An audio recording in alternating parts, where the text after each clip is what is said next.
And we are live. Hi, Katie Zed. Hi, Nate. How are you? I'm doing good. I want to introduce myself to our audience here right now. So, this is a new show that I am starting. It is called Reality Darkly. We are going to dive into some dark, strange, even some paranormal fun stuff.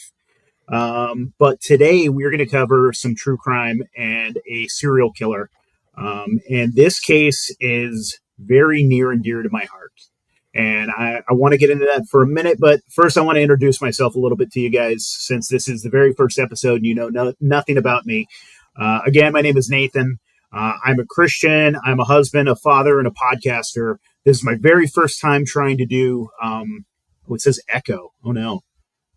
I don't hear it, but hopefully that gets better. So this is my very first time trying to do true crime. So bear with me, and I think this is going to be a lot of fun. This is going to be a fun journey that we together. Okay, is the echo better? I hope I Go had ahead and to. Okay, keep talking. I'm going to check the echo and we'll troubleshoot as you're okay, introducing yourself. okay. So I'm a huge true crime fan. I think I started by listening to like Mr. Ballin videos that would just come on Facebook, and then I had a friend that Echo? No echo? No echo, says Connie. Awesome. Okay, fantastic. So I think I first started by watching Mr. Ballin videos that were on Facebook. Then a friend suggested Morbid. And then I found Crime Junkie, Serialously, This is Monsters. And then my friend Katie Zed here, I found her show. And this has been a lot of fun. I had a job where I could just put in an earbud and I could just listen to podcasts all day. And that's what I did. So it was a lot of fun, and I'm trying something new and kind of radical. I am trying to make content full time now, so I'm done with the job, done with the 9 to 5, and I'm trying to do this. So we're going to see how that works out. If you guys like the show, at the end of this, like don't not yet, listen to it, see if you enjoy it, see if you like it, and then think about supporting us. We started a little stupid Patreon, so that would be awesome. But right now, we're going to get into this case that I said um, is near and dear to my heart. Was always kind of intriguing and also kind of haunting because this happened when I was a kid. A friend of mine, a kid that I grew up with, his name was Jimmy, and his family, most of his family, his mother and his sister, and they had a foreign exchange student, were all murdered. When I think we were about 10 or 11 when this happened. We were pretty young, and I remember this like really hitting our little like tight knit small community. We lived in like a small town.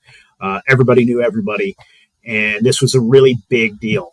I mean for everybody, but also like just yeah.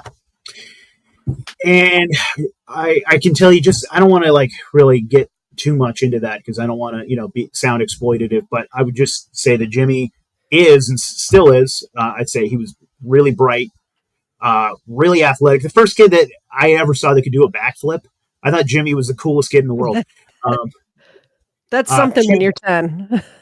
yeah, dude, he could do. Yeah, he could jump on a tree and do a backflip. It was crazy, uh, and he was definitely never really the same after this. Like he was always troubled, and there was a darkness there, obviously, right? And so I've always really wanted to dive into this and kind of do a deep dive. So I have my friend Katie Zed here. So I think really to get to like the nitty gritty of this, we have to start when Cary was a young man. Yes. And he had, and I guess we can jump into like the depth of his childhood earlier, but later, but like the first thing that kind of happened where the Stayner family kind of became somewhat famous was his brother being kidnapped. And Katie wanted to cover this part particularly. So, Katie, I'm going to hand the baton over to you.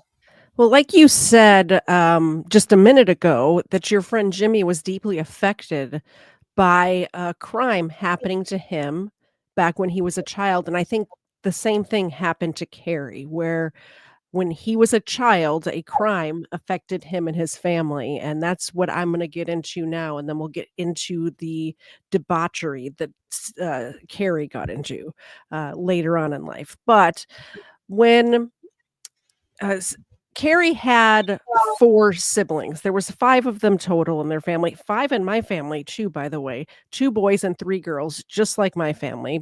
On December 4th, 1972, Stephen Steiner, is it Stainer or Steiner? You knew this. Steiner, I think. Cary, Steiner? no, Okay. Stayner. Cary Stayner. Yeah, Stainer, yeah. okay. At least So here in America. yeah, Maybe Stainer. Steiner son's German. Yeah. Steven Steiner, was Carrie's little brother. He was 7 years younger than Carrie. This is all hitting home for me too, because my older brother, who's in the chat right now, is 7 years older than I am, so it kinda lines up a little bit. But little brother was kidnapped as a 7-year-old from Merced, California. He was abducted while walking home from school. So he's walking home from school, and keep in mind, he kinda was in trouble at the time too, not in trouble, like, as in trouble as you can get as a 7-year-old, right? He was, back talking, he came home late, he's supposed to come home when the street lights come on, he didn't come home on time, so in a 7-year-old's mind, he's in big trouble at home. So he was kinda lollygagging, getting home from school, and he's passing by a gas station, and at the gas pump, there's a man asking for donations for a church. He's handing out pamphlets and things like that, and there's another man who's the actual kidnapper sitting in the car, Kenneth Parnell, who's, alleging to be a reverend, which, by the way, he is not a reverend, he's just telling people this, right?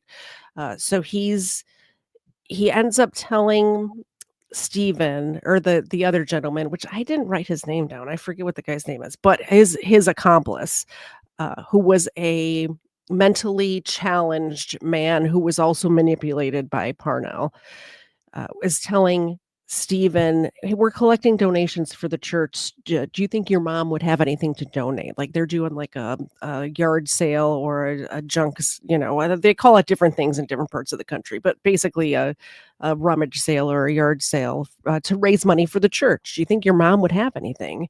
And Stephen's like, "Yeah, my mom would probably donate something." And this guy's like, "Well, where do you live?" And Stephen's like, "Just down that way a couple of blocks. I'll meet you down there." And they're like, "No, get in the car. We'll give you a ride."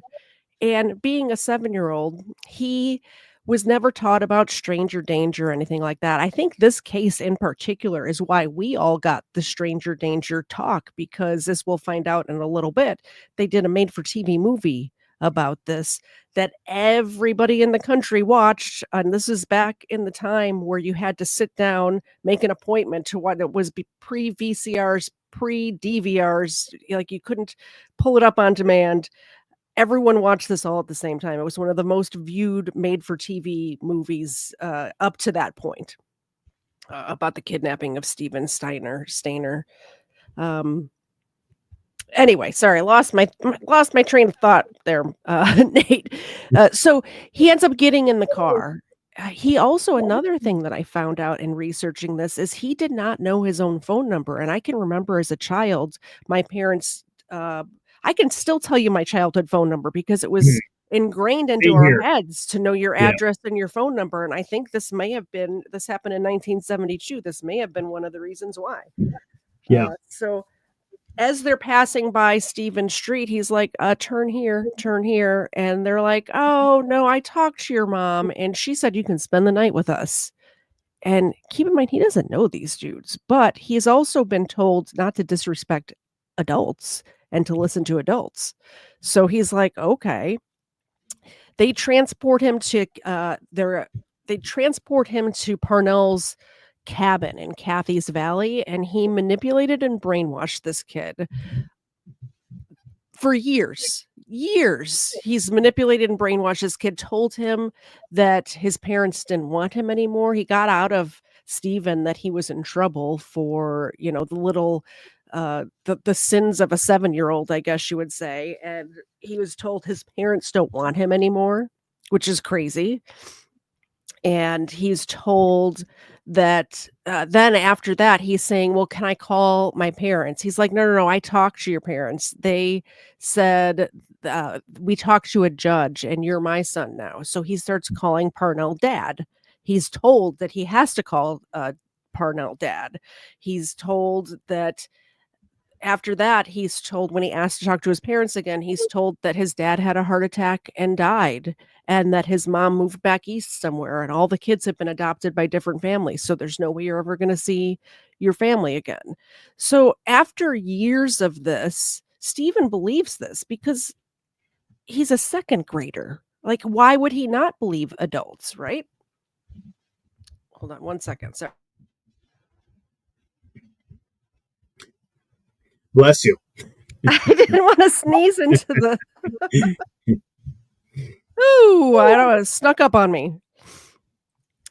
Anyway, so he ends up getting some sort of he carved out a semblance of normality. He was allowed to attend school, he was allowed to have friends. Uh, at this point, he was so completely brainwashed that Parnell had no worries about him, you know, saying anything. They moved from place to place. Anytime anybody would ask any questions at all, he would, uh he would pick up the kids and move them. At one point, he molested one of Stephen's friends, one of his school friends, and the mother questioned or went to the police questioned him about it, they moved in the middle of the night to a new place. This is going on for 7 years, which is a crazy amount of time, and in February 1980, Parnell, of course, Stephen is a teenager at this point, he's 14 years old, that's no longer a child. Parnell is a pedophile, so he needs a child, like a little child, so he ends up kidnapping a 5-year-old named Timmy White, and when Stephen sees this happening, he's like, "I know what I went through." He was sexually molested for 7 years over and over and over again. He sees what he went through. He doesn't want that to happen to somebody else. It's one thing when something's happening to you, but when you see it happening to somebody else, like, he just doesn't wanna see that happen, so he ends up, the next month so this he's kidnapped in February, the very next month, so a couple of weeks later, really, Stephen takes Timothy, and he, in the middle of the night, walks for miles and miles and miles until they find a nearby town. He finds a police station. He goes into the police station, and the police are like, "Well, who are you?" And this is where the famous line, which is what the movie and the book was named after, he says, "I know my first name is Stephen." That's all he remembered about himself 7 years later. So, they did end up making a movie about that, and I have a little clip that I'll show if you can share. Why is it not? Do you have to refresh the page? I don't know why it looks like. There we go. Maybe some kid out there that's missing will see it and come forward and make an attempt to go home. The real-life ordeal of a kidnapped child held captive for 7 years comes out of the shadows and into prime time. The inside story on Entertainment Tonight for Thursday, April 20th, 1989.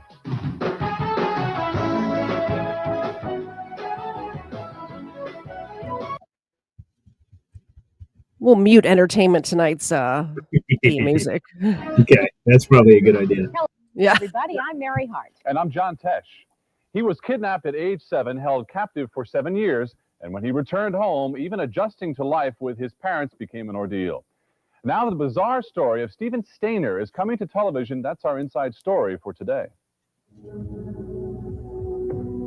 In 1972, 7-year-old Cary Stayner was kidnapped while on his way home from school in Merced, California. For the next several years, he was forced to live as the son of his abductor, a previously convicted sex offender named Kenneth. Look at how creepy this guy is. Pedo man. eyes right there. Am I wrong? Dude, that hairline is not doing him any favors either. The eyebrows, yeah, the smile, the shape of his face, yeah, everything. It's just terrifying. tilted down, looking at the camera like that. Never take a picture like that. It's super creepy. Parnell, and he did so until he managed to escape 7 years later. His emotional return home to an overjoyed family in 1980 made national news, and his subsequent testimony in court helped put Parnell behind bars in the state penitentiary. Now, 17 years after his long ordeal began, the extraordinary story of Stephen's life during and after this traumatic experience is the subject of an upcoming miniseries. The two-part drama is called I Know My First Name is Stephen. It stars Corin Nemec as the teenage Stephen, and Beverly Hills cops John Ashton and St. Elsewhere Cindy Pickett as his parents. For them, this was a story that just had to be told.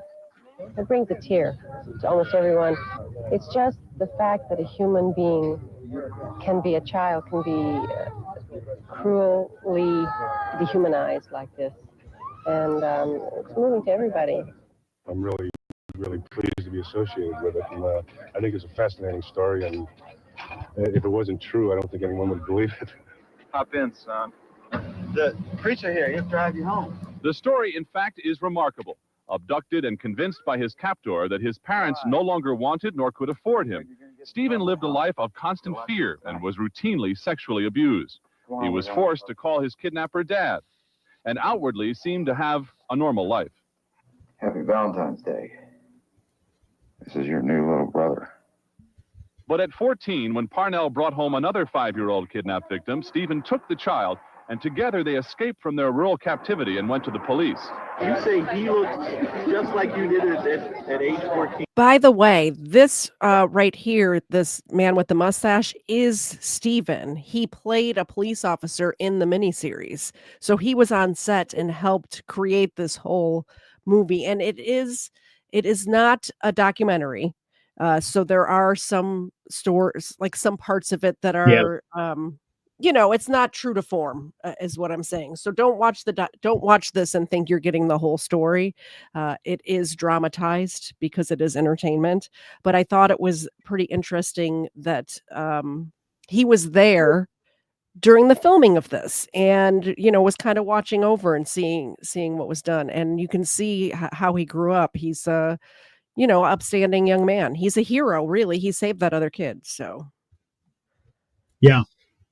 Yeah, I think that's an interesting part of it too. Yeah, go for it. I was just going to say how much of a hero his brother became. And we'll get into that later, how he always kind of felt overshadowed by his brother. Yeah. Basically, yeah. Now 23, Steve is married with 2 kids and looks forward to a career in law enforcement. During the filming of the miniseries, he even had an opportunity to portray a police officer. But acting aside, he says the painful ordeal he went through is something that he still struggles with. Any chance I get to talk about it, I think really helps me deal with the problem. The more I talk about it, the better I can deal with it. His mother, Kay, says she hopes by telling their story, other parents may be able to learn from their mistakes. Because we didn't really talk that much with our kids about dealing with awkward situations or bad situations.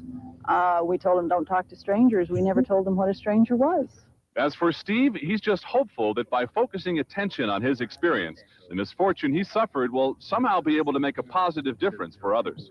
We're hoping it'll reach the people out there and inform them that stranger abduction, child abduction of any kind is a serious problem.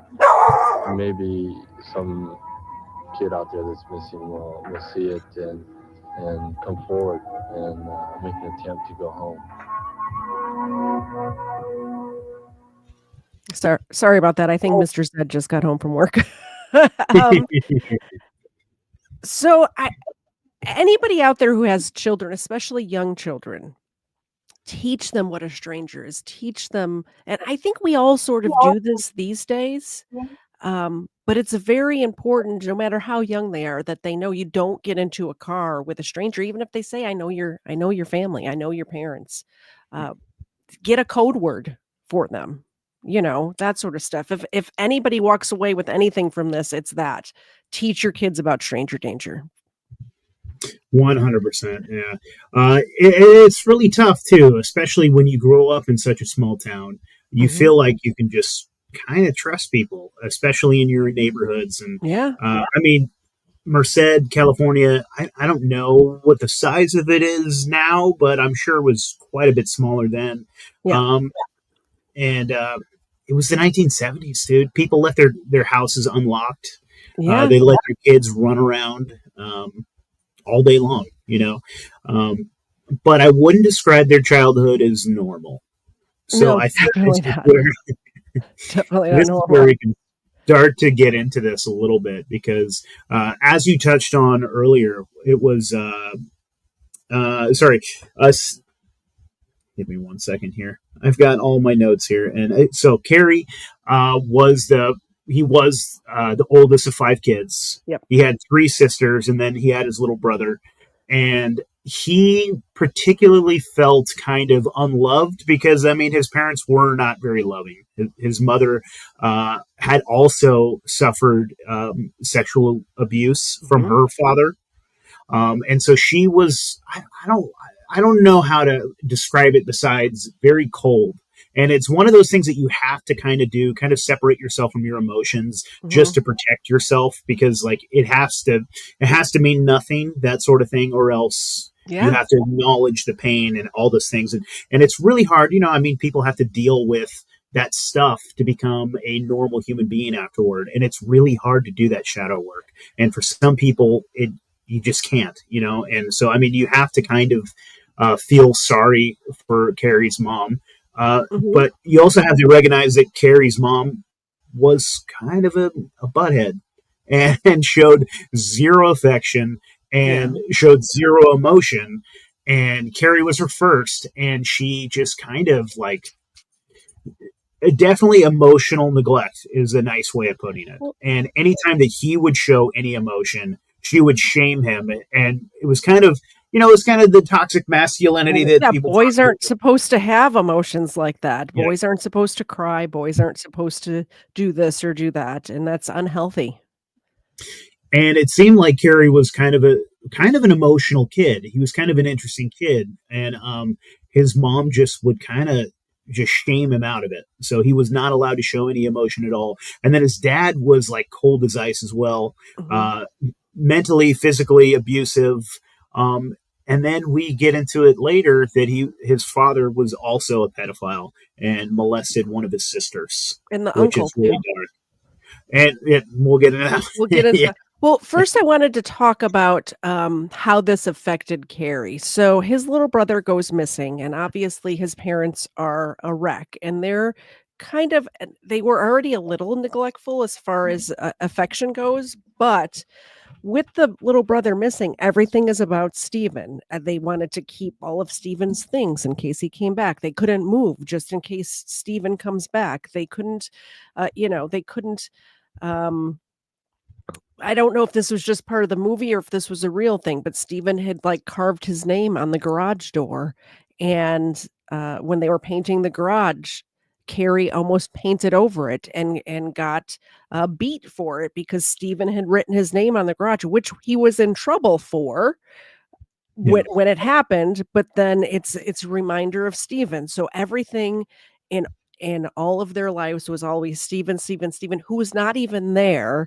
And I imagine after a few years, most people would lose hope. The mom said she never lost hope, but the dad said that he thought his son was dead. He thought he would never see him again.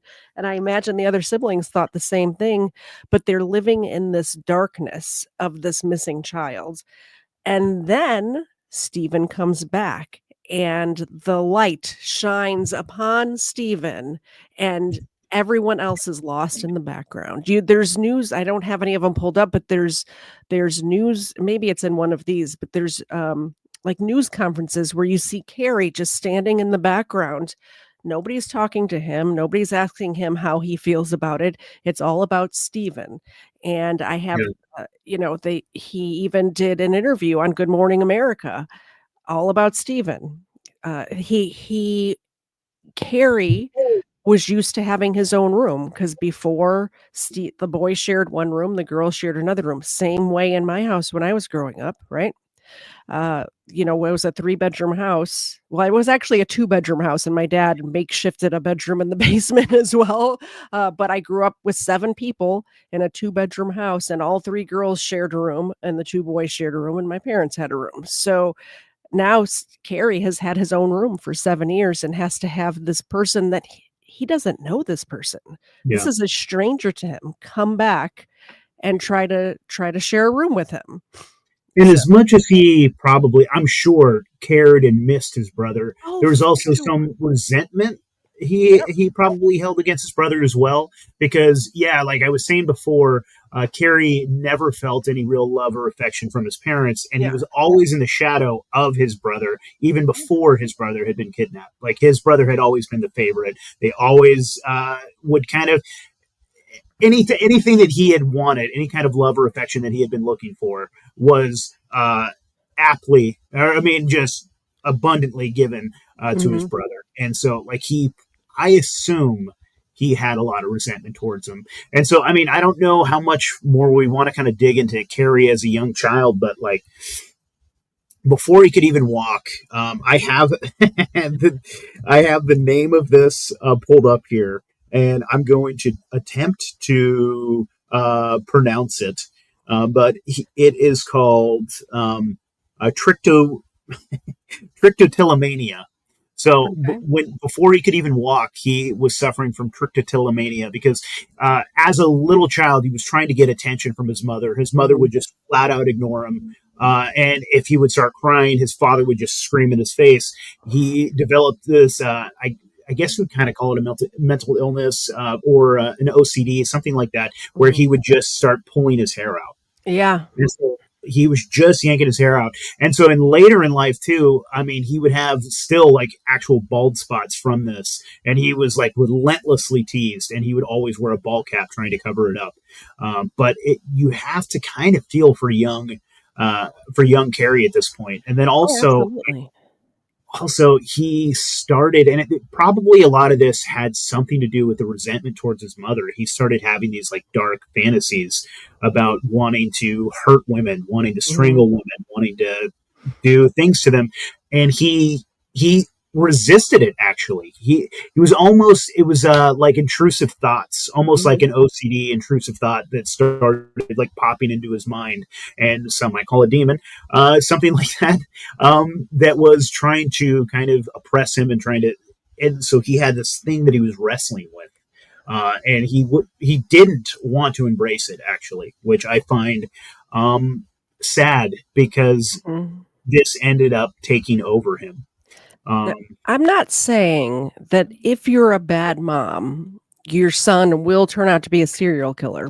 However, what I am saying is that the more we learn about serial killers, the through line of all of it is mommy issues. Issues with the mom not loving them enough, issues with the mom loving them too much in some cases, but there's always mother issues. It's every single serial killer. I don't know if you have ever read John, what is his last name? The FBI agent that started the interviewing the serial killers and stuff like that. Somebody in I my know chat who will you're know. talking about. Yeah, There yes. I always have to yell to my chat, "Save me!" Yeah, what is So that tell me guy? who I'm John thinking of. something, but I've read a couple of his books, and the more we learn about the minds of serial killers, the more we find out that they have mom issues. I wanted to play this interview that Stephen did on Good Morning America, but then chat, go over to Nate's stream, because as soon as we're done with the Steven part of this, we're turning off my stream, and if you want to see the rest of the story, you are going to have to go over there. I would appreciate it if you'd subscribe. He's my friend, and he's just starting out, and I think you'll enjoy, if you enjoy my channel, I think you will also enjoy his channel. So I'm gonna put, oh, well, you have to, well, I guess I can put the link. I'm gonna put the link to your channel in my chat. It's also in the description, but start heading over there now. I'm gonna play this video, and when we're done with this, we're shutting it down. Well, I'll do the part where Stephen dies, and then we're gonna shut it down, and you're gonna have to go over there to hear about Cary and what he did in Yosemite, Okay. okay? So this interview was done just like a month, not even a month after. Yeah, because he was found in February 1980. This is March 14th, 1980. I cannot believe his parents put him on television. It's crazy to me. Also, one of the other things that I found out when researching this is his dad did not believe in therapy, which I have to say I don't believe. I mean, I believe in therapy, but um, I think it's overused sometimes, but in a case like this kid, after being kidnapped for 7 years, definitely needed some sort of mental health help in his life, and his dad flat out dug his heels in, put his foot down, and said, "No, you're not talking to any shrinks." He Yeah. thought it was witchcraft mumbo jumbo, which is, like I said, it is overused a lot, but in a case like this, it definitely needs some sort of professional help, I would think. Yeah, 100%. Uh, So I'm ready when you are if we want to. okay. 1972, Stephen Stayner disappeared on his way home from school in Merced, California. He was 7 years old. 2 weeks ago, he walked into a police station in Ukiah, California with a younger child who had been kidnapped recently. Apparently, Stephen had been kidnapped and told that he had been adopted. Stephen had been calling his abductor Dad for some time. For 7 years, his parents, Kay and Delbert Stayner, never gave up hope that he was alive. And this morning, they have these three members of the Stayner family joined us, and they are joining us from San Francisco, where it's still the middle of the night. By the way, because there is a legal case pending, there are details we cannot talk about. Michael Hyder is their attorney, and he is with us this morning really to make sure that nothing is said that would influence their cases. Good morning, Stephen and Mr. and Mrs. Stayner and Michael Hyder. Nice to have you all with us. Thank you. Thank you, David. Thank you. Stephen, to police and your parents, obviously you just disappeared off the face of the map. What happened that afternoon? Do you remember when you were walking home from school? Yes, I was walking home from school, and I was stopped by a man along the street just a few blocks from my house, and he asked me if I wanted to, me or my mother wanted to donate something to a church, and I had told him that my mother would probably want to, and so he offered me a ride home. I had refused the first time, telling him that my house is just a few blocks away, and he had asked me several more times, and after a while I had taken the ride.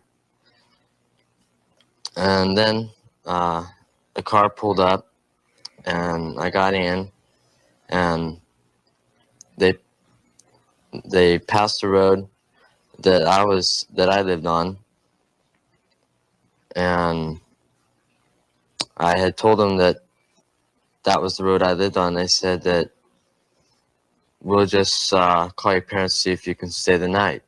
Were you afraid? Not that much. I was a little bit. What did they tell you as the days went on? Why they were keeping you with them, and what did they tell you about your family? Well, the first night they had said they called my parents and said it was all right that I stayed the night. The second night they said that they had called them again and said that I could stay another night. Then one of them went out and came back and said that he went to court and got in possession of me and said that I was his. How did you feel about that when you heard that? I really forgotten what I felt at that time. It was kind of a shock to me. You called him, I've been told that you called him Dad. How long before you started calling him Dad? Do you have any idea when that started? That started about a week after my abduction. What were your thoughts during the 7 years about your parents? Did you think about them? And if so, what went through your mind? Through the 7 years, I don't remember what went through my mind, but I thought of my parents very often. Mr. Stayner, did you have any doubts during those 7 years that you'd see your Stephen again? Well, I had a lot of hope up to 2 years ago. There was a few things that came up that I kind of lost my hope and faith in it, but I was wrong. Fortunately. Mrs. Stayner, did you share his hope for that period and then lose it at any point, or what happened with your No, mind? I never did lose my hope that I would find Steve. I didn't get into all the things that Dell did. I was oblivious to all that kind of stuff. I just went merrily on my way, believing that Stephen would be home one day. So you could see his parents were kind of, well, you can shut down the screen share, by the way. This part's for later. This part's for your channel. So I just don't understand. How do you feel about them putting him on TV so soon after this event happened? Yeah, it's not good. I mean, it seems a little, I don't want to say exploitative, but kind of in a way. I'm sure the family was kind of offered money from news, Yeah.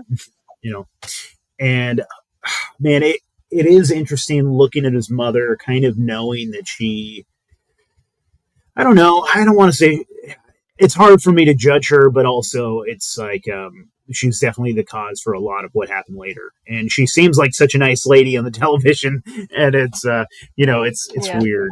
She seemed kind of cold to me, but I think Yeah. before I watched this, I kind of knew the story, so maybe that's why I'm getting those vibes. So to wrap up Steven's story, he got married. He had a normal life. Well, I shouldn't say he had a normal life. When he got back to school, kids are horrible. Children Yeah. are horrible. And obviously, his story was all over the news. And part of his story was that he was molested by this man for 7 years.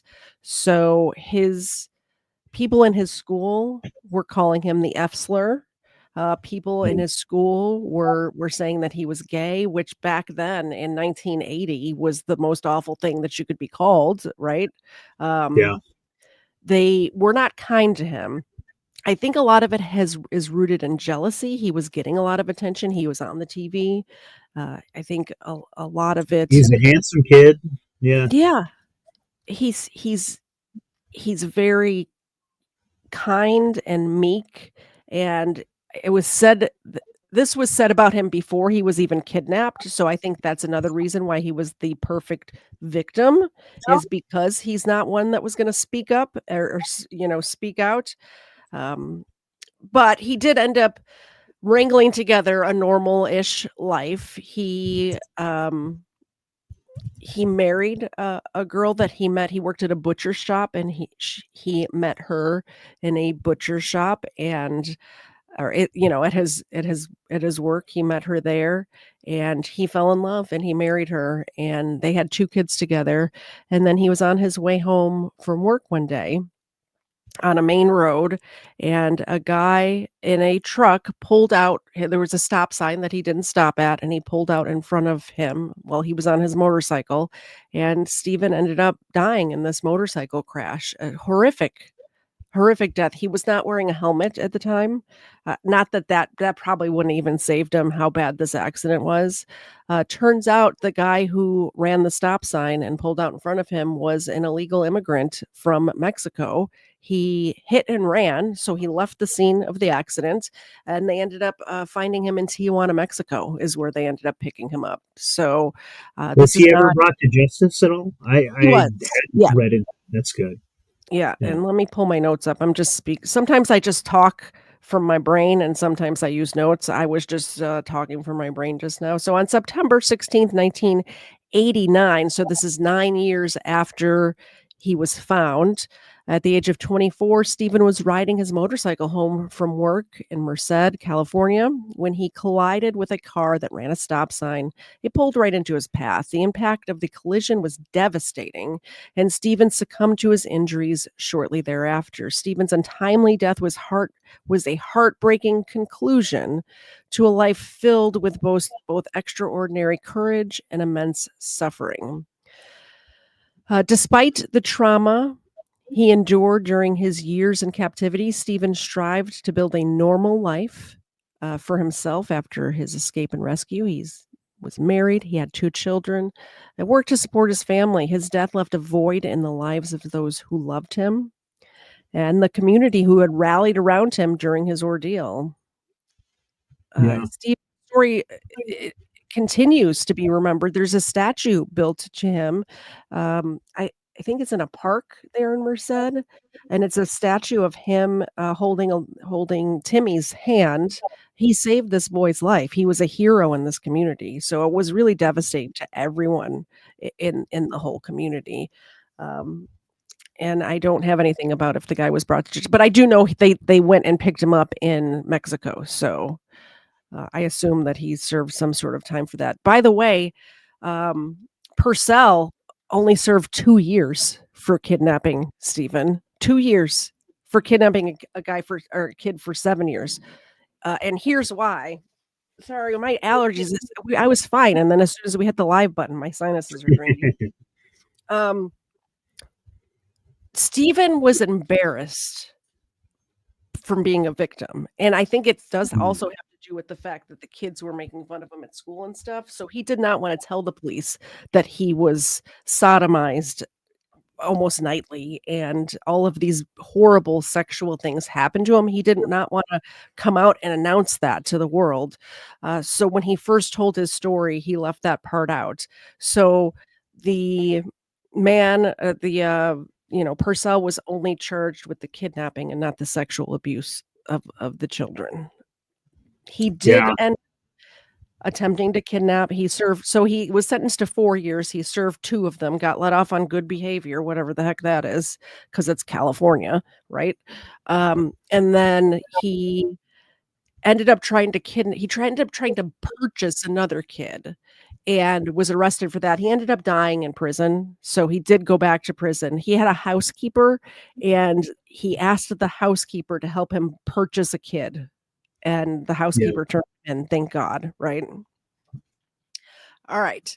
So that's Steven's story. We're gonna go on to talk about his brother Cary, who's his older brother, 7 years older. We talked about him a little bit in the beginning of this show. I'm turning off my stream now. If you're still in my stream, what are you doing here? You need to be over in Nate's stream. I'm gonna put the link there one more time, and we're turning it off. All right. Yeah. Come join us. We're going to get a little deeper and it's going to get a lot darker. So, trigger warning. We're going to delve into some very dark stuff. If you're watching this after the fact, his channel is linked in the description down below. On your way out, please hit the like button. I appreciate it. If you're over on Nate's stream, come on over for a second and subscribe to my channel too. I do this every Sunday at 7:30. I also stream with a co-host on Wednesday nights, and we drink we drink beers and we talk about dumb criminals and watch body cam. So it's a lot of fun. We'll see you over there. And I'm turning it off now. Goodbye, YouTube. Bye, guys. And hello, everyone, again. Let's see here.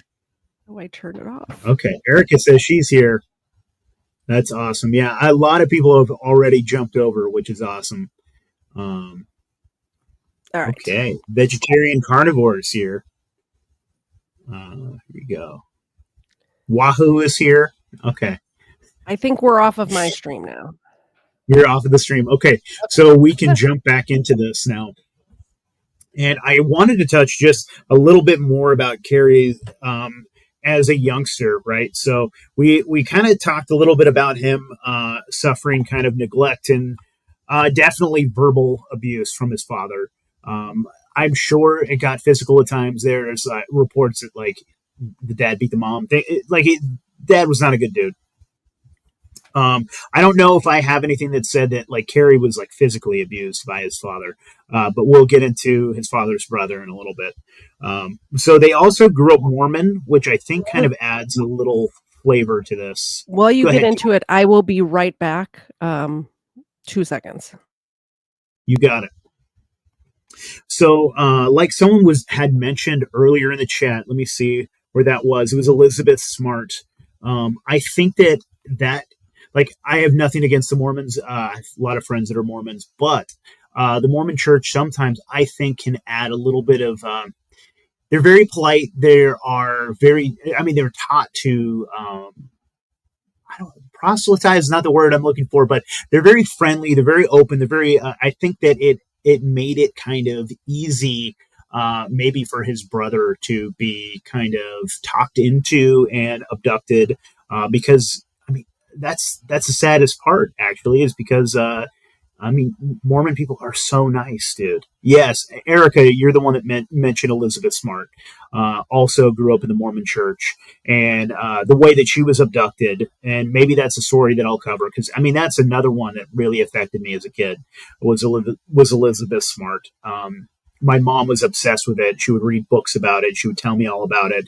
Um, but Elizabeth Smart was kind of abducted by like I don't know if you'd even call him like a cult leader, because he was a cult leader of one. But that's kind of what happened because of her upbringing. This man was able to say that he was a prophet, and he was able to manipulate her. She was able to be kind of religiously abused, I guess you could say. And that's how she was coerced and how she was kept and kidnapped for so long.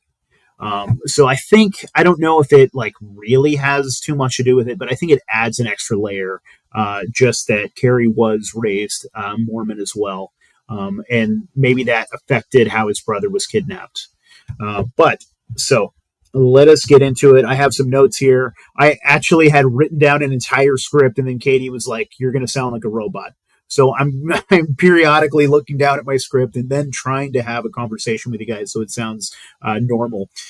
Sorry for the interruption. My husband has been in Las Vegas for work for the last 4 days, and he just got home, so I needed to say hello to him. I haven't seen him since Friday. Hello, Mr. Zed. All right. I'm glad he made it home safe.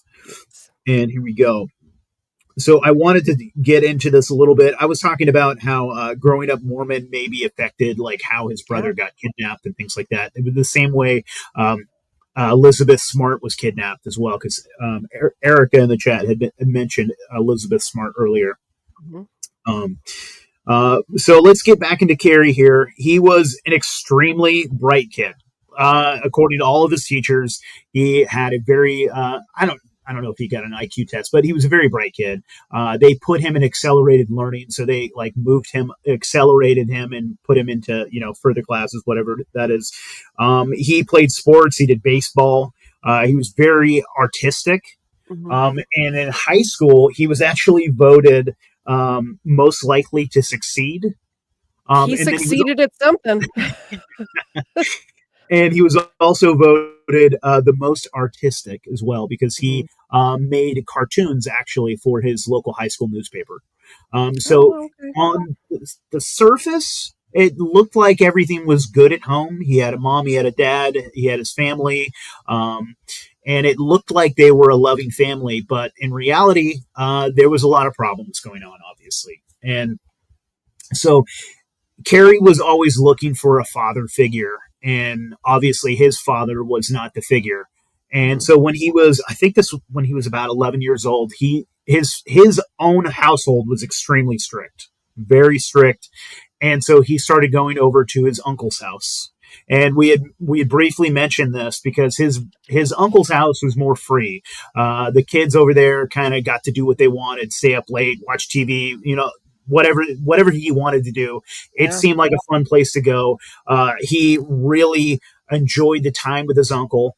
And his uncle became kind of a father figure to him, and so he started staying over there more often. And then one evening, his uncle said, "Hey, come stay in bed with me tonight." Mm. And this started a situation where he started getting sexually abused by his uncle. Now, And this changed a lot of things. Go ahead. do we know that for a fact, or is that just what he says? Because I didn't get to the bottom. I kind of tried to look into it, and here's what I was wondering. Because of his brother's story and his brother getting all of that attention because of his story, do you think that this might be something that he just made up? Quite possibly. I mean, it is totally possible. From I can't uh, from what I've heard, uh, it sounded like this was pretty. But it could. I'm Well, not totally sure. and the only reason I ask is because I did look into his uncle's record, and his uncle was never arrested or even accused from any other children besides Cary. So that's Yeah, why, like, usually when somebody has that screw loose in their head, it's not just a one-time deal. It's different kids over a period of time, and somebody's going to say something. And as far as I could tell, just from and I just briefly looked into it. More looked into my side of the story, but it seemed to me, it just occurred to me that maybe, possibly, he saw Stephen getting all this attention after having been molested by Parnell, that he may have made it up about his uncle, especially since his uncle died, or maybe it was an excuse for why he died, yeah, or I don't know. yeah. I mean, that is definitely a possibility that you Yeah, can't necessarily rule out, and I don't know that. I yeah. don't know. Uh, We uh, we raise the serious questions over yeah. here on the Reality Darkly show. I mean, one would hope that that actually didn't happen. So Yeah. um, it's just one of those things. I mean, him even, let's say he made it up, is Mhm. also an interesting view into this kid's head. So Yeah, whether it happened or didn't happen, I guess it's not good. for sure. Yeah. And it is interesting though. So let's say that it is true. This was his kind of his fatherly figure that kind of betrayed Mhm. him, and it is interesting as well that the only kind of paternal people in his life were all kind of affected by molestation, right? Yeah. His mother had been molested and or yes, abused by her father, and then his father ended up molesting his sister, Mhm. and then his uncle supposedly, allegedly, you have to put allegedly, I guess, Yeah, um, molested Cary. So it's not a good home. for sure. And let's see here. No win situation, very bad, says Meaty. Yes, that's true. Okay, so then we can kind of get into a little bit more with Cary here. Mhm. Let's see here. Let me pull up to my other notes here. Um, that one, that one. Here we go. So we talked about his brother being kidnapped. We talked about his brother being abused. We talked about his brother dying in a horrific motorcycle crash later. And I think that that's kind of an interesting thing because the world was focused on Stephen, and what was kind of happening in the background was in Carrie's mind was really dark, right? Yeah. And so Carrie was the older brother. Yeah, and so we had talked a little bit about that, right? So he had struggled with some of this mental illness, the compulsion for him to pull his hair, him being bullied relentlessly in high school, and then also he had very dark fantasies as a young child. I'm going through all my little notes here. Yeah. So now I had heard, and I don't know where exactly I had heard this, but did Carrie start hearing voices? Is that what one of the things that had started? I I believe. didn't read that, but I could be, like I said, I didn't look too much into Cary as much as I did Stephen. So Okay, yeah, I had heard that Carrie had started hearing voices, and they were kind of relentlessly telling him to hurt women, and so he had this kind of narrative going on in his head, and I don't. I guess we can get into the first thing that happened here. So in 1997, Carrie began working as a handyman at the Cedar Lodge in El Portal, California. It was a little lodge pretty close to Yosemite National Park. And he later claimed that this was just he saw an opportunity. So he's the handyman at this hotel, and he sees that there's only one family staying at this hotel, and he saw that it was three women, it's the and off he thought season. it's the off season, there wasn't anyone there, and tragically this is actually Valentine's Day, and he said, you know what, I'm going to do it. So he's the handyman there, and it was around 11 o'clock at night.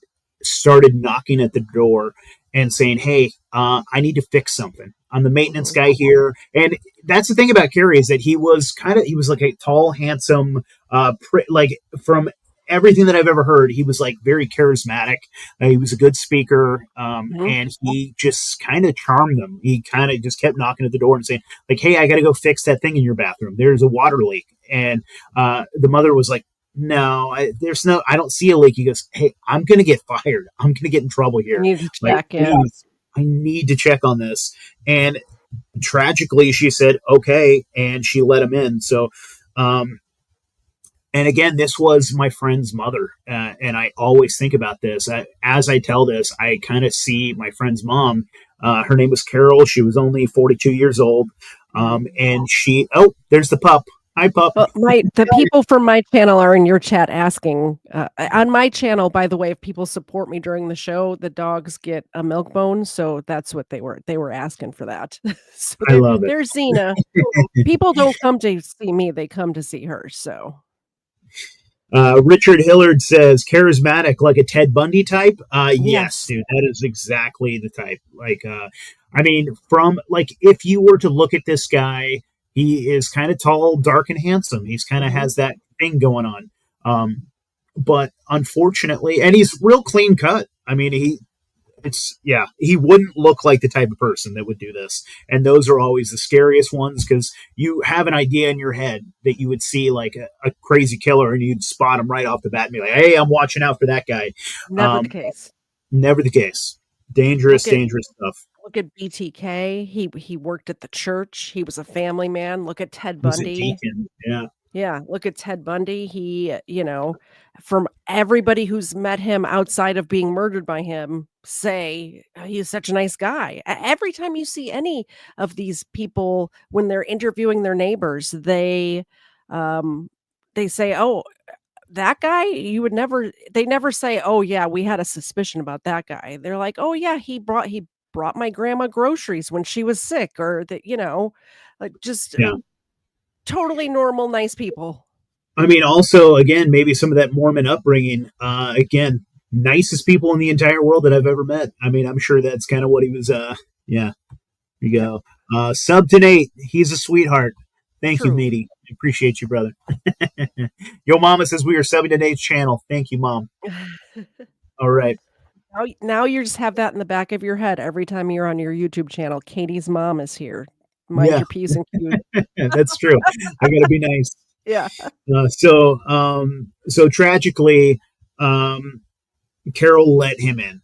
Yeah. And what happened almost immediately is he started attacking the mom. He put the two teenage girls. So the 15-year-old was named Julie, and then they had a foreign exchange student from Argentina, and her name was Silvina Peloso. And he put them in the bathroom, and then he strangled and murdered Carol's son. So right off the bat, he killed the mother, and then he threw her in the back of a car to kind of, get her out of the way. And then what it sounds like is he took Silvina Peloso, and again, this is when we're going to get really dark here. He assaulted her and then also murdered her as well, and threw her in the back of the car. Yeah.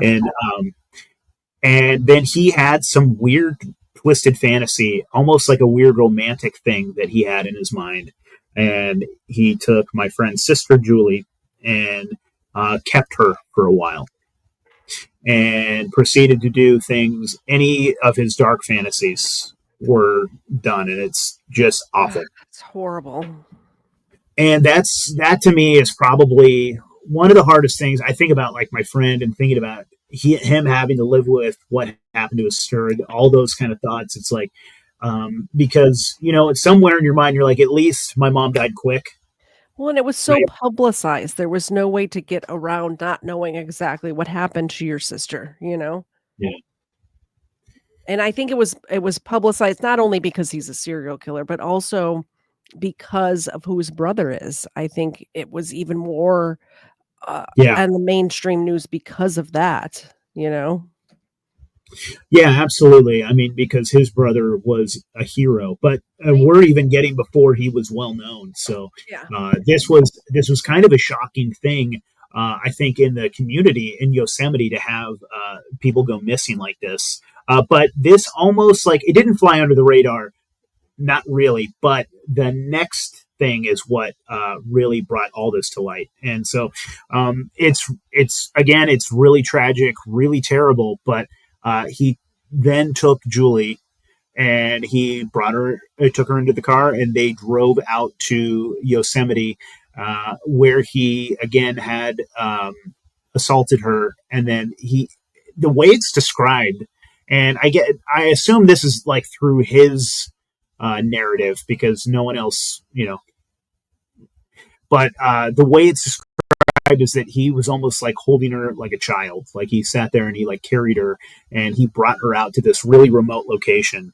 And I've heard so many stories, but like I don't know how to like substantiate them. I had heard like stories where she had almost talked him out of it, or some weird stories like that.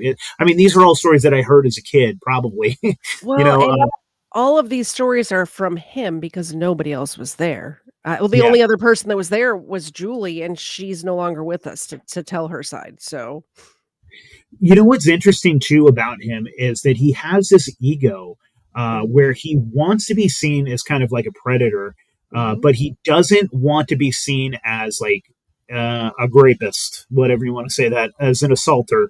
So he really tried to downplay a lot of that because that to him maybe seemed weak, like taking advantage of a child or something like he that. definitely was, though. He was He I was. don't know if you don't want to say that word on your channel, I won't Well, say we it. can say I don't know what's allowed. It's allowed when you're talking about it Yeah. in this sort of context. So Yeah. we'll talk about all that later. I'm gonna help you get your crime channel up and running. So, I mean, that to me is one of the weirder aspects of him because he wanted to feel like a tough guy in a weird Yeah. way. Like when they finally kind of talked into him. Yeah. He wants to be known as a nice predator, says Richard. Yeah, Crazy. it's nuts, dude. So he then, again, trigger warning, he slit her throat and killed her and left her there. And it's really terrible. Mhm. And he almost would have gotten away with this too, because he then left and he started getting nervous. And so he went back, took the vehicle that had the foreign exchange, Sylvana, I'm sorry, I have it right here, Sylvina, and Carol in the back of the car. And he took them to a remote location and set the car on fire and did get rid of a lot of the evidence. And he would have gotten away with it, except he couldn't control himself. He took their purse or a wallet or something and dropped it off in a different town, like 50 miles away or something like that too, I believe. Yep. I mean, the thing Other is, he people is were smart. arrested for it. Like other people were arrested for this crime and were in jail when he confessed to it. So he would have definitely gotten away with it. 100%. Do we want to pull up that video? I think this is not a terrible time for this one, right? Or maybe I don't remember which one this one is, but I think this is a good time for that. But maybe after. What do you think? You're muted, Katie. Sorry. All right. Yeah, we could do it now. It's only a minute 30, so it's short, but Okay. yeah. Let's pull this one up real fast then. Ever since their daughter, granddaughter, and family friend disappeared right after Valentine's Day, Francis and Carol Carrington have learned to wait. They're beautiful girls that were just on the verge of growing up. Days stretched into weeks. The families kept a hopeful vigil. Sabina's parents flew in from Argentina. By the middle of March, the worst possible news. The bodies of Carol and Sylvina were found in the trunk of their burned-out rental car, dumped near Sonora. She wouldn't hurt anything or anybody, not even with words. Investigators found Julie's body a week later near Lake Don Pedro. The Carringtons tried to fill the hole in their hearts, starting their own reward fund to help other families. and they quietly waited for a break in the case. Yes, it brings some closure, no question about it. A representative of the Carrington Reward Fund actually contacted the family of Joey Armstrong after learning of her disappearance and murder. The Carringtons wanted to help, never realizing their losses would lead to the same suspect. We've been through it a lot longer than they have, and maybe we can offer them some support. We'll sure try. With a motel maintenance worker now the prime suspect, the Carringtons know the waiting isn't quite over. We hope this is brought to a just end. This is all that we can ask for. Sharon Ito, News 10. So isn't that crazy that they reached out to this family when Joey was missing, the park ranger was missing? They didn't even know that their cases were connected, and they were reaching out after suffering such a great loss of their own to try to be some sort of support to Joey's family. Not even knowing that it was the same guy that did this to both of their families. That just shows what type of people your friend's family was, to be going through your own thing and thinking maybe I can be some sort of support to somebody else. It really shows their character. Yeah, I mean, it's really, really tragic. And I think about Jimmy from time to time. I don't know where he lives anymore, and I should probably try to reach out and say hi to him. But let's get back into this real quick here. So how this all got, I guess, how they got caught here, or how he got caught here is the bodies at first were found in a burned out abandoned car near the Sierra Nevada foothills. And like I said, he would have basically gotten away with it because they, like you were talking about before, they had found some suspects and they had arrested these suspects. And there was a lot of, like, I don't know, in this time frame in this part of California, there's some sketchy folks. And even today, sketchy folks in California, am I right? And so, like, Cary had been like, he had been, they had definitely interviewed him. They had talked to him, but he was not a suspect at all. They were like, not this clean cut guy. He seems like a nice dude. He's just a handyman. Like, and so they didn't have they had no evidence that he had anything to do with this at the time. Yeah. So later he is driving around, and here's another interesting thing about him, which is kind of sad and kind of interesting. His father was a really outdoorsy dude and used to take him camping all the time, and so this gave him kind of a lifelong love of, like, nature. And so, I mean, this is kind of why he was where he was, I guess you'd say. And he was really into being a nudist. So he would go to all of these different nudist colonies and all these different nudist groups. So weird. And yes, it is bizarre. So he was kind of a naturalist or a nudist, and he loved to be naked in nature. And he is going out, and he's in Yosemite, and some of the most beautiful places in the entire world is Yosemite. It's absolutely gorgeous there. And he was out, and I should talk about Yosemite too. We can break into Yosemite at a different point, different episode about all the different paranormal stuff that happens at Yosemite. Yosemite is an interesting place, actually. So the amount of darkness that has happened there, especially with this involving this case, but also like sightings of Bigfoot, UFOs, aliens, abductions, all kinds of things. People going missing. A lot of people have gone missing around this area. So there was a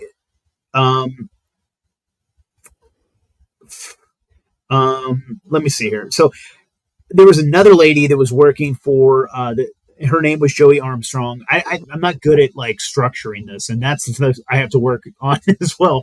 But Joey Armstrong was a really pretty lady, really nice lady. Everything I heard was she was sweet, she was young, she was kind, and she was working there as a park ranger or a naturalist. She was a naturalist at Yosemite Institute. And what I heard is he was just driving by, and he saw her, and he noticed that she was alone. And again, he is just a criminal of just opportunity. And so I think he suffered again from like these these thoughts in his head, this OCD, what like this demon that was kind of like really oppressing him. This idea in his head popped up: I'm going to hurt her.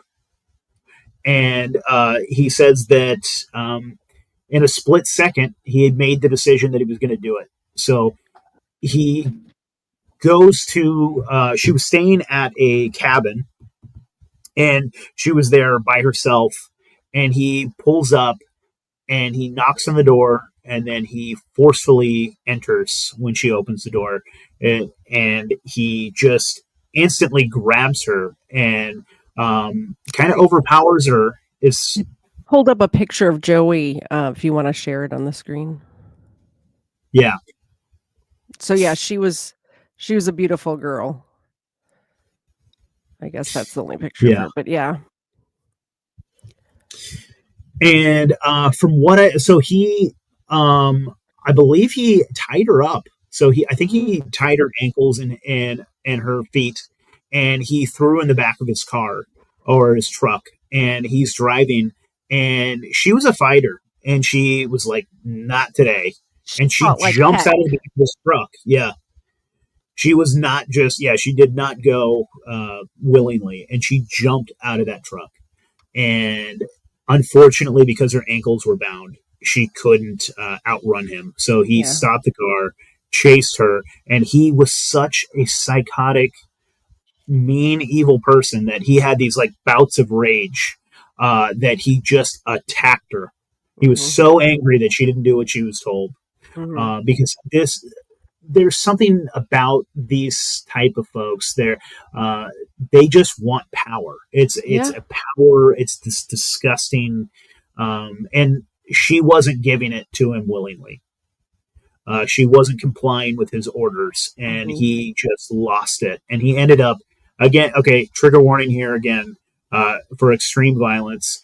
He slit her throat so severely that she basically became decapitated. And I'm not even certain if he even assaulted her at all. Like, I mean, sexually assaulted her because he was like trying to take her to a different location where he was going to live out his fantasies. And so, I mean, I really hope that it was quick and it was over quickly because absolutely disgusting, absolutely evil. And but because he did this is what eventually got him caught. Because he was sloppy with this one, and because he had to do it immediately, or he didn't have to. But here you go. Oh well, I mean, do we want to play this one now? This is about when he got caught, or did you want to get into that first? Yeah. Sorry, I was just getting it ready. You're good. I like it. Yeah, you're so the connection started to emerge a little bit here, and I'm trying to remember exactly how they caught him. I think there had been a witness that had seen him because this was like. I can tell you how they caught him because he's an idiot. That's how they caught him. They went to this. His car was a distinctive car. I forget what it was, but it was very distinctive. And his car was seen in the area, and they knew it was his car because he worked at the lodge right outside of the place. So they went to track him down, thinking he was just a witness, thinking that we just want to talk to this guy to see if he saw anything. They didn't think he was a suspect at the time. They went to track him down at the nudist colony, and they said, "Hey, are you Cary Stayner?" And instead of being a normal person and being like, "Yeah, what's up? What can I do for you?" He immediately raised his hands and it's like, "Oh, you got me. You got me." Like, and the cops are like, what? Wait, what? What do you we just wanted to ask you about." So then on the way back to it was several miles. I want to say like a 45-minute drive back to the station because I mean, there's next to nothing out in that area. It's all woods, right? I mean, I haven't been there. I'm not familiar with the area. You have been. I imagine it's a long ways between town to town. But on the way back, the cops were just talking to him, like having a chat, and he ended up. We'll see in the news story I have pulled up, but that's how they caught him, because instead of just going with the cops and answering their questions, he raised his hands, and they thought that that was very suspicious. Here we go. Well, February marks 25 years since the murders of the Yosemite sightseers. Now, I sat down with one of the special agents who is revealing how he got the killer, Cary Stayner, to confess. On a sightseeing trip to Yosemite, Carol's son, her daughter Julie, and their friend Silvina Peloso vanished in February of 1999. Weeks later, Carol and Silvina's bodies were found in their charred rental car down a cliff. We have recovered 2 bodies from the trunk of the vehicle. But where was Julie?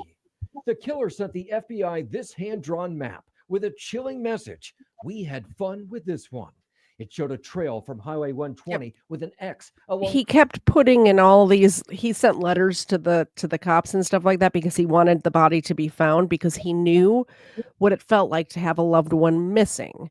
And he was in a bar or something like that talking about the case, because it was the talk of the town in the area that these 3 women went missing. And somebody in the bar, just another bar patron, said, I can't imagine what it'd be like to have a loved one missing, not knowing what happened to them. And he's like, well, shit, I know what that feels like, because my brother was missing for 7 years. So he was sending these letters to the police trying to get them to find Julie's body, which they didn't end up finding it. But he kept putting we as if it was a bunch of people, or at least 2 people that did this.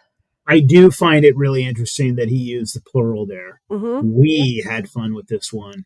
And again, almost that pathology, the voices that I had heard about, the voices inside of his head, the demons that he was wrestling with, whether figuratively or realistic, he was definitely dealing with something. And it is creepy to me, the usage of we. It could have been. And also keep in mind that they had 2 people, they ended up arresting 2 people that were the wrong suspects in this case too. So the police also took it to heart, the we part. Katie said, put that back up. Sorry. John Walsh set up the Adam Walsh Foundation to help other crime victims, like the Cardigan said. Yes, I actually did a whole episode about Adam Walsh. If you look back in my Let's Be Frank from the Let's Be Frank YouTube channel was on that one with me. I believe it was Frank. I think Frank did that one with me. Maybe not. I could be confused. Anyway, I did a whole episode about Adam Walsh and John Walsh's foundation and stuff like that. So yeah, there's a lot of charities that do that, and also charities that when your loved one is missing in the woods and stuff like this, or in an area like this, that will go out and search for missing people. So all right, let's get back to the video. Sorry, I like to chop it up and put my 2 cents in when we're watching a video like this from CBS, I like your 2 cents, so feel free.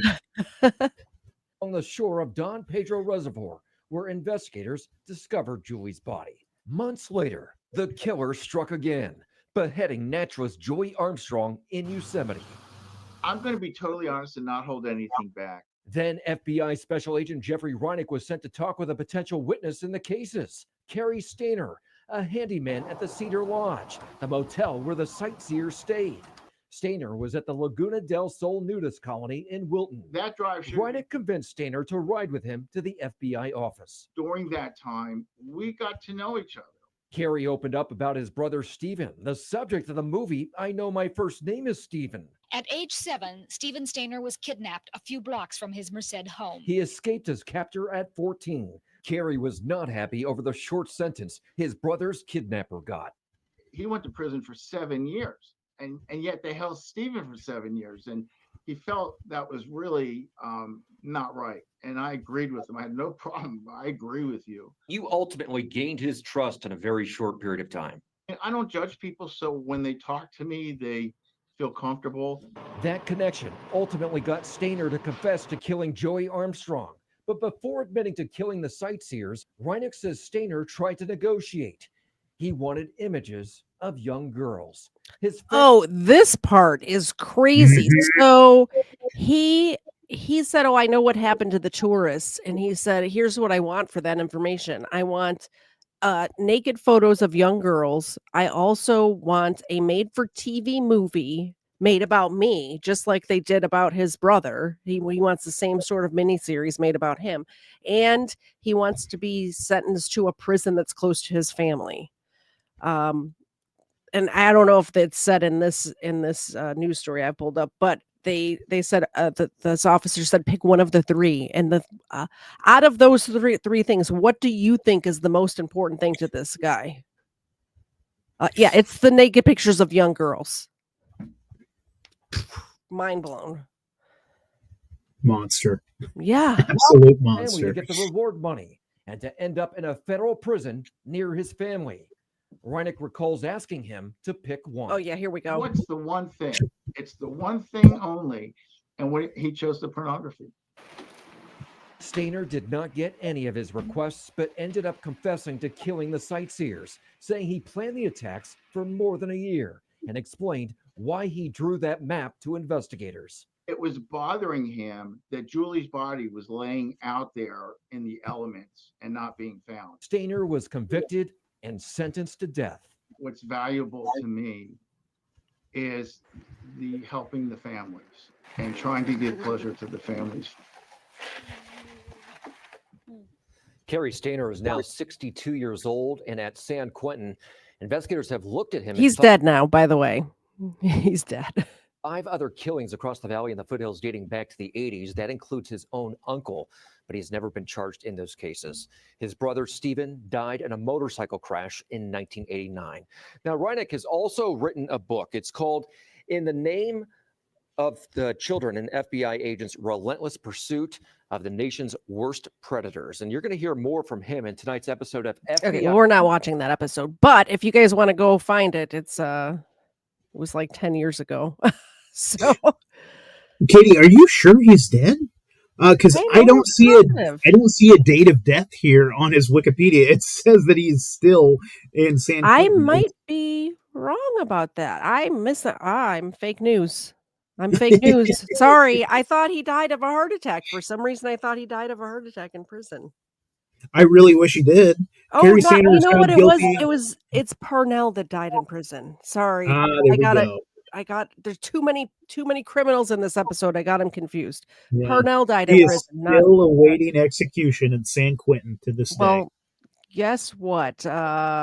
California is not going to put anybody to death because it's California. So don't hold your breath on that. Oh man. I was thinking of the wrong person. Sorry. The more I look at Cary Stayner, he has an odd-shaped head. Yeah. That has nothing to do with anything. Maybe it does. I don't know. It's really horrific. It's just a complete tragedy. And I try to think like what could have prevented all of this. And the thing is, there's that whole nature versus nurture. And are people sometimes born complete sociopaths? Yes. And then I would think way more often people are created that way, right? And I feel that Cary, unfortunately, was created that way. Yeah. There's nothing that made me think that he was born that way. From everything that I've read, it was just a case of abuse and neglect and perhaps sexual abuse as well. That kind of turned him into a monster. There's 5 children in that family, but the other 3 besides Stephen, who was kidnapped for 7 years and died young, they were girls. So I think the male and female brains are different to where the females, just in general, females don't commit crimes like this as often. It does happen. It's happened before, but statistically speaking, different sexes have different levels of crime. So... Yeah, 100%. And I have to also acknowledge this. Victoria Rockwell says, there are many abused people in this world that would never do this. Some people are just born evil. So, I'm in no way excusing what he did. And he actively made that decision. Because I think, when I was a young man, there's all kinds of like weird thoughts that go through your head, like the whole idea of like when you're standing near a cliff, you're like, I could just jump right now. I could Yeah. just jump like this. Those In my weird little in my intrusive head thoughts. in my head, Yeah, it's I could just push this person off of this cliff right yeah. now. I don't think about jumping myself, but yeah. Uh, but those are those little intrusive thoughts, and you end up becoming who you like, the thoughts that you dwell on, who you Mhm. like, the fantasies that you allow in your head, and who like the thoughts that you dwell on become Yeah. part of your character. And so I think that that was an active pursuit that he had. Unfortunately, like when he was a young man, he had those fantasies in his head, and he didn't like them at first, and then Yeah. he probably as he grew older and went through puberty, things changed. And I know that it was said that those fantasies then took a sexual nature, Mhm. and he had now like sexual fantasies of hurting people. And he probably just pursued this in his mind, and then there was a tipping point, and he couldn't control his behavior anymore. And Absolutely. it's disgusting. Uh, what do we do to wrap this up? How do we put a bow on this? I mean, Uh, he's still alive, unfortunately. I'm sure monsters like him, handsome monsters like him, I would not be surprised if he has a fan club and there are women that write him and do all kinds of terrible things. oh, You'd yeah. hope that that's not the case, but it happens more than you'd like to Hy think. hybristophilia, it's called, when psycho women for some reason get some sort of crush or sexual Chris Watts has women writing to him all the time. I don't know what's wrong with these people. And it happens the other way around where women will do something horrible and have men writing to them. It happened with Aileen That makes more Wuornos. sense. It's a Yeah. pretty men are desperate weirdos. They're like, Uh, I can fix her. but This. there's Facebook groups dedicated to talking about how hot the Night Stalker killer was, the Oh, Richard Ramirez. Like, it's insane, and Jeffrey Dahmer too. It's yeah. it's insanity, and I don't know if it's a control thing, like, I think maybe these women have been maybe cheated on a lot, and they feel like, well, if I have this relationship with somebody in prison, they can't go anywhere, they can't cheat on me. Yeah, the I can Yeah. fix them syndrome. Yeah, exactly. Yeah. Well, they would never kill me with the Chris Watts people. Chris Watts killed his wife, his pregnant wife, and 2 baby daughters. And women have a crush on this guy. Well, he would never do that to me. If I would treat him right where he wouldn't have to kill me. Are you kidding me right now? It's insane. It's called hybristophilia, and these women are psycho. Yeah. And it's tragic because exactly what Cellulite Yoga Pants is saying in there. Females find a-holes to abuse them because they're neglected or abused when they're younger, right? Yeah. So Yep. it's really tragic. And so, I mean, I think that's the best thing that we can do in this world is stop the cycles of abuse. Like, Mhm. I had a not the greatest childhood, and what do? I'm the best dad I can be. Yeah. And Turn it that's around. what you can do. Uh, and we have somebody asking, "Where's Trooster? Troofer? Is that the For pups?" TV, he's not here, I guess. I don't know. Oh, okay, I thought they were asking for your dog, Oh, no, yeah, that's Xena. Xena. Okay, heck yeah. Okay, so what do we? I mean, what's the best way to end this? Uh, Um, do you know what you're gonna do for your next episode? I always end it by saying what's coming up next. oh man, there are so many things. Also, I did have an idea. this is your Uh, very first episode, and I know this episode is near and dear to your heart. So once you figure out what you're doing, I would say probably like a year from now, and you want to revisit this, let me know and we'll do it again. I have a case like I'll that. do it justice. I I'll keep do much thinking more justice later. I think Yeah. that I want to read you because when I first started, one of the reasons I started is because there was a case that was near and dear to my heart. When I was growing up, there was a massacre at a Brown's Chicken franchise. It's a fast food chicken restaurant. That one of my friends was questioned in this case, and it was the killers went it went unsolved for like 9 years. So it was one of those like, oh my gosh, there's a killer among us, and this is in my adolescence and young, young adulthood.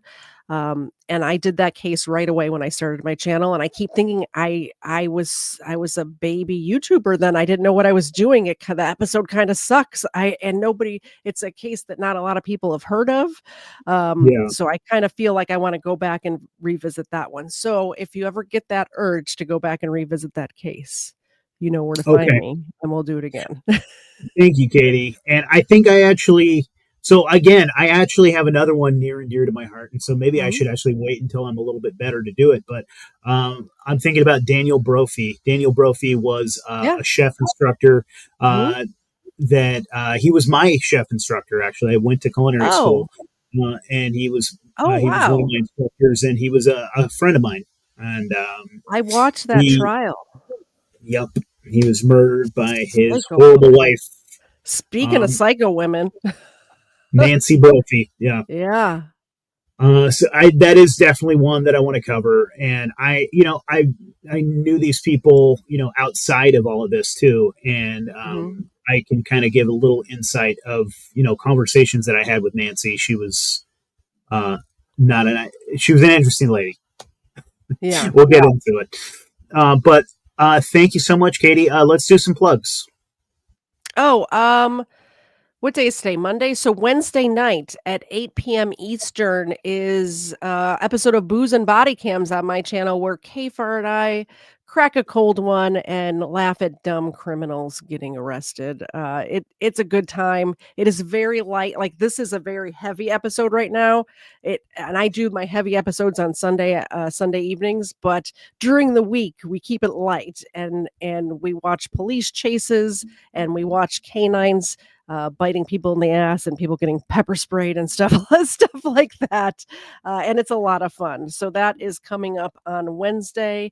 We normally do it on Fridays too. Unfortunately, this coming up Friday, I have other plans, so we're not doing it on Friday. But then I will be back here on Sunday at 7:30 Eastern. I don't know what I'm covering on Sunday, but we'll figure it out, and it will be something, I'm sure.